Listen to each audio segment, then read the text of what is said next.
Hello, my name is Steven Smith, and I'm the founder and CEO of NOCD. Today, I'd love to give you a demo of how the NOCD platform works. So first, what we do is two things. We help people connect to OCD-trained licensed mental health professionals in their state, and we also help people get support in between each therapy session. So to connect people to licensed mental health professionals that are OCD-trained, we can help members do that by this button here, Therapist, in the top left-hand corner. Let's say if I click that button, then what I'll do as a member is I can actually access an OCD trained provider, so the platform connects me to them, and we can connect back and forth with that provider just through two different forms of therapy. So first, video therapy. So the provider will send me different prompts, and it could be start assessment, it could be start session. In this case, it's start screening, and then the platform opens up into a video-based session similar to FaceTime. When the session's over, I'll be able to also message my provider asynchronously, where I can ask questions about my treatment, explain how my day is going, etc., and the provider will respond at least once per day, 5 days a week. So it's asynchronous messaging, and it's specifically to help build connection between the patient and the provider.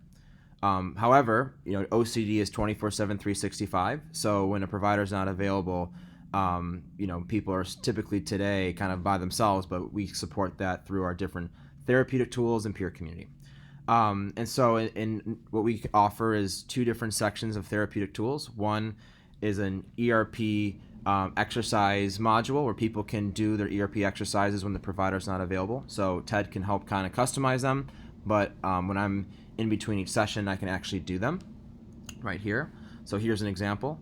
So if I have a fear that I'll say something stupid while speaking, I can press this button here, start exercise, and then the app will ask me on a scale of 1 to 10, how do you expect your anxiety level to reach during this exercise? So I'll think maybe it's a 7, press start, and then it'll give me different prompts as to how to do the exposure, how to resist my compulsion, and then on a scale of 1 to 10, every 3 minutes I'll be able to rate my anxiety. So I can rate it as a 5, a 4, a 3, however, until I habituate. So I can literally see a graph of myself habituating over time. And the goal is to help people understand, to accept uncertainty and to, not to let their anxiety dissipate right away.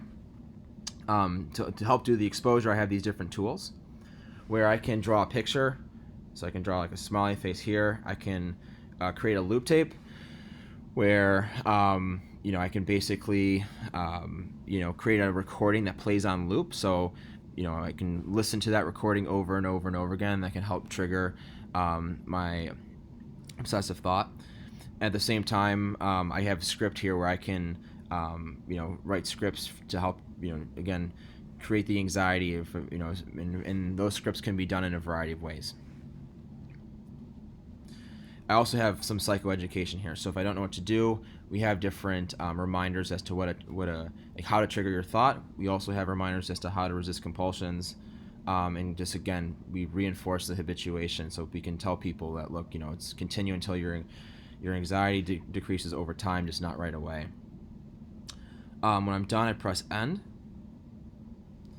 Let's say I've habituated. I'm a 2. Then Bob pops up and he says, "Great, nice work." I actually can see all the data from that exercise. I can see habituation over time. I can also see a longer data view here in the progress section where, let's say if I clicked completed exercises, I could see longitudinal history of how I've completed exercise by day, by week, and by month. And I can even export all that data to my provider here by hitting the export button. The other way we help enforce ERP in between each therapy session is through the SOS feature. So if I hit this little button here in the middle, the inner 2 button, or the life raft button, the app will then take me through mindfulness-based cognitive therapy to start, and then help me, once I understand I'm having an OCD episode, cognitively respond to that episode using acceptance-based tactics. So right here, take a deep breath. What are you experiencing? Let's say an obsession. What are you obsessing about? I'll say something stupid at the IOCDF conference. What triggered this obsession? Talking on stage. What is your anxiety level right now? I'm at 8. I'm pretty anxious and distressed, and the thoughts just keep happening. Okay, You're doing well. Now try and use compulsion prevention messages to resist your compulsion for a goal resistance time of 5 minutes. We're helping that member in that moment resist the compulsion, and the messages are such like, maybe I'll say something stupid at the IOCDF conference, I'll accept the uncertainty and move on. You definitely are going to say something stupid, accept the uncertainty, so what if you say something stupid? So we're just basically helping that member accept uncertainty in that moment, and these messages can all be customized by the provider. So Ted, for example, would be able to customize these, and he'd also be able to customize any of the prompts in the exposure therapy section of the platform. So I'm done. I've habituated and I let the anxiety naturally decrease using response prevention tactics. What's your anxiety? Let's say it's a 2, and then I get a data profile again. But here's the thing too. So we built this platform to start just by focusing on the therapeutic tools. What we've realized over time, though, is in addition to the therapeutic tools in between each therapy session, you also have to have support. So our goal was, can we build support in a way that allows people to connect to others that are going through the same thing as them, and also educate them about reassurance and the challenges that occur because of reassurance. And so that was our goal here with the community feed. So we have a community feed where we first educate the member about how it works, as well as we kind of give guidance as to what to do if they're having an episode. So instead of seeking reassurance, hit the SOS feature and walk through that episode in an evidence-based way.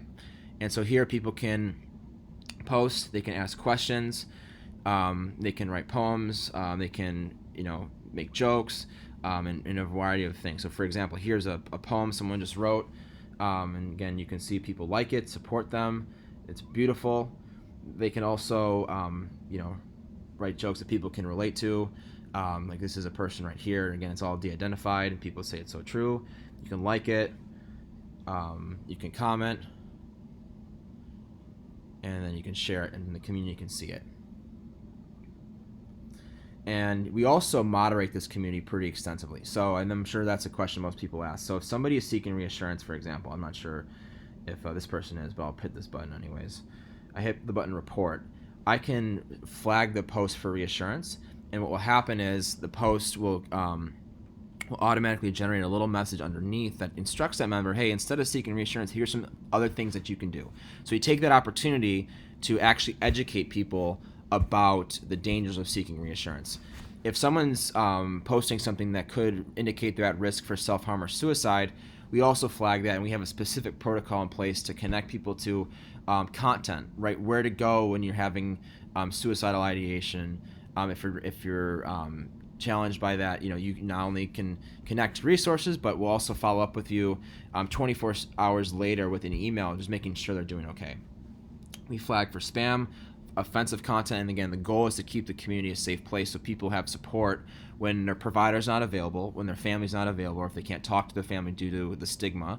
And so we've really tried to make this an encouraging environment. So that's the NOCD platform. Really appreciate all of your time. If you have questions, please feel free to reach out at your convenience. Thank you.